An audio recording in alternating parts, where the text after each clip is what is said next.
Let's say I want to greet someone. Okay, so I can make a function for that as well.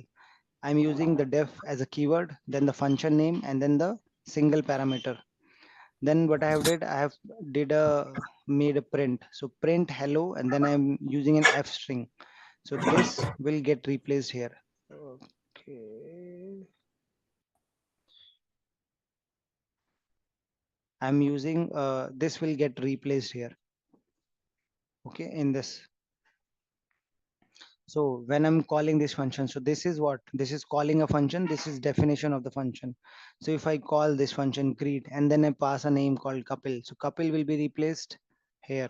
Okay. Oh, sorry. Name is equal to couple. If name is equal to couple in the f string, it will be replaced here. So it will become hello couple, welcome to the paradise. Hello couple, Excuse welcome me, to the. excuse me, Kapil. Mm-hmm. Yes. So the value of name is Mm-hmm. an input instead of it's gonna be something that you're gonna type, right? Yes. Here I will Okay. type the value. So you see, if I let's say, sorry, let's say I type Chris here. So what will happen? Because I'm using the function name greet here. So Python will run this, right? So this Chris will go where this will go into the definition of the function. This is the definition of the function I'm defining here, right?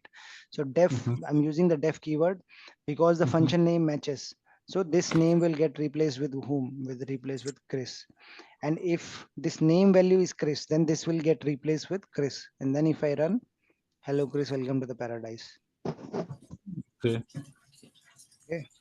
So this is how the function will work. And this is something called as a where named what was the technical name for this? Named items. Okay. What are named items? Named item means you are already defining name is equal to guest here. So so now let me run this first, then I will. So you see, hello couple, welcome to the paradise. Although I defined here itself, you see here, what is the difference here? Here name was standalone. I didn't define its value. Here I'm defining name is equal to guest, and here I'm using greet is equal to couple. So what will happen? This couple replace this guest. This took the priority. And in case I'm not using couple here, let's say I just directly ran it like this. What will happen now? This default value should be taken. You see, hello guest, welcome to the paradise. But if I'm giving a value here, this value will replace this value because this value get prioritized, and I will get hello couple, welcome to the paradise. Okay. So this is how we saw a few examples with the function. Then again, yeah, how will I get an error? So let's see. So now let's say I defined this function. I use the def keyword. I use the function name. Then I kept any name like couple. I could use name or anything. Okay. This is my variable here. Then I'm trying to print it. Whatever I pass, right? Demo. Let's say I pass uh, sample. Let me just comment this. Whatever I'm passing here, right? It will get replaced with couple, and print couple means what? Couple has a value of sample. So this will, but what if now this function accepts only one value, right? What if I give two values? So one and two, these are two parameters, right? If I give two parameters, what will happen? I will get an error, right? So what it says, this demo function takes one positional argument. Okay, it takes only one argument, but two were given. So it's correct, right? I gave it two, but it only accepts one. I should give another thing, right? I should give like this. Oh, sorry. Oh, comma where to. Now if I run it, see no error. Why no error? Because here also two arguments, here also two arguments. So no error. Okay. Okay. Okay. Okay. Now in this example, what I'm trying to do is I'm using the star operator. The star allows the function to handle any number of input values.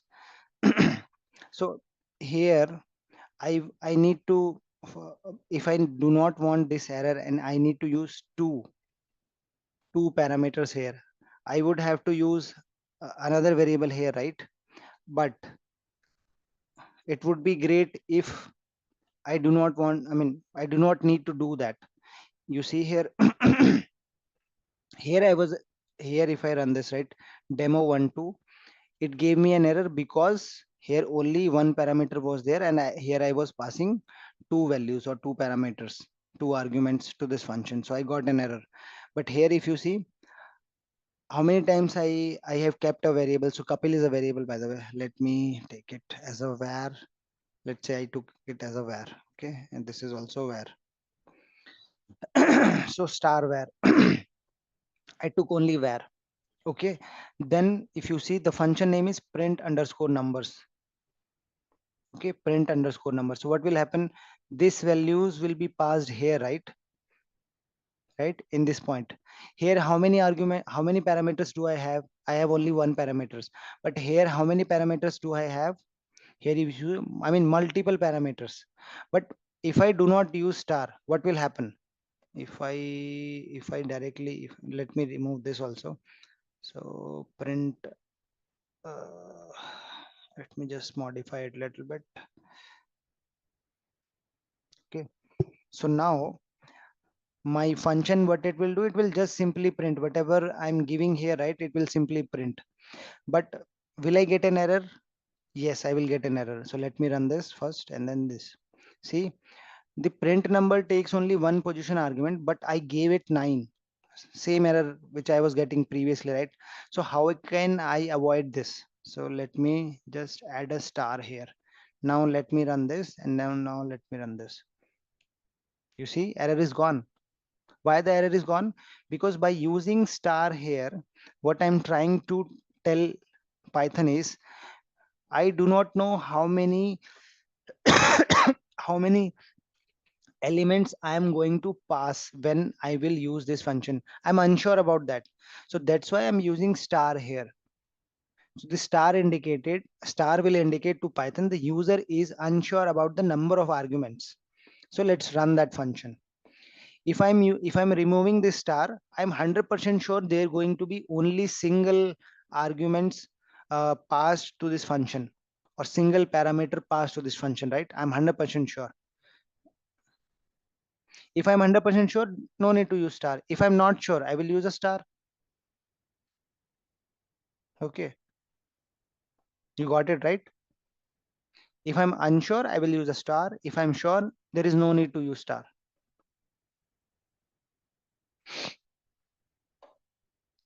In general terms, we do not use, I mean, we do not use star var or star couple. When we do our programming, right, we use a word which is called as args. The functionality is same. Okay, even if you use var, it's not wrong. Technically, it's not wrong. But as a general practice, instead of star var or star couple or star abc, we use star args. Okay, star args. So the functionality is same. Here also I'm doing the same thing because I'm unsure about my number of arguments here. I can add more also here. Let's see. I can use 10, 20. I'm adding more, right? So I do not need to worry about if earlier, if this would have been this case, then I would have to add 20 parameters here, right? In order to accept the values from the function. If I have a 20, if I'm passing 20 values, I would have to add 20 parameters here. But because of this star functionality, no need to worry about those 20 functionalities. I can simply run a for loop on this args, and I can print each number one by one. See, all the elements which are here, got printed. So now it's easy, right? Do not have to take stress on keeping 20 values here with separate comma separated. Hey everyone, hope you enjoyed our session at LWP Labs. For more videos like this, you can subscribe to our channel and contact the number for live classes. The future is now with AI.